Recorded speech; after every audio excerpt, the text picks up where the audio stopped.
और चरखी दादरी में हरियाणा के किसानों का काला सोना कही जाने वाली सरसों की फसल की सरकारी खरीद शुरू हो चुकी है। लेकिन एक बार फिर से अनाज मंडियों की तस्वीर बदली हुई नजर आ रही है। जहां पिछले साल सरसों बेचने के लिए वाहनों की 2 किलोमीटर लंबी कतारें लगी थी, वहीं इस साल मंडियां लगभग खाली पड़ी हैं।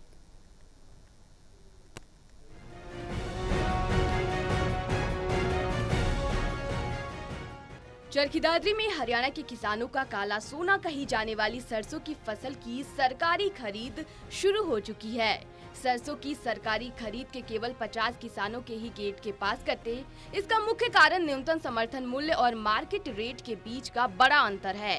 इस बार सरसों का मार्केट रेट सरकारी रेट से करीब 500 रुपए प्रति क्विंटल अधिक चल रहा है। बेहतर दाम मिलने और भविष्य में भाव और भी बढ़ने की उम्मीद के चलते किसान अपनी फसल को मंडियों में ले जाने की बजाय स्टॉक कर रहे हैं। फिलहाल केवल वही किसान मंडी पहुंच रहे हैं जिन्हें तत्काल नकदी की आवश्यकता है। मार्केट कमेटी सचिव विजय कुमार ने बताया कि विभाग ने सीधे रूप से सरसों खरीदने वाली तेल मिलों पर अपनी निगरानी सख्त कर दी है। अधिकारियों और कर्मचारियों की रैंडम ड्यूटी लगा दी गई है ताकि खरीद प्रक्रिया में पारदर्शिता बनी रहे। अवैध भंडारण और कालाबाजारी को रोकने के लिए प्रशासन ने सख्त रुख अपनाया है। मार्केट कमेटी ने ये स्पष्ट कर दिया है कि नियमों का उल्लंघन करने वालों पर मार्केट फीस के साथ ही जीएसटी और भारी जुर्माना भी लगाया जाएगा। रबी खरीद सीजन 2026-27 के अंतर्गत दिनांक 28 तारीख से सरसों की सरकारी खरीद शुरू हो चुकी है। हैफेड के द्वारा सरकारी खरीद नई अनाज मंडी चरखी दादरी में की जा रही है।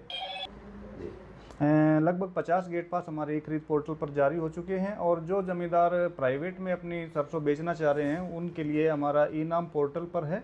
और वर्तमान में जो हमारा मार्केट रेट है वो एमएसपी से कुछ ज़्यादा है, जिसकी वजह से जो भी जमींदार हैं वो सरकारी खरीद की बजाय प्राइवेट खरीद को प्राथमिकता दे रहे हैं।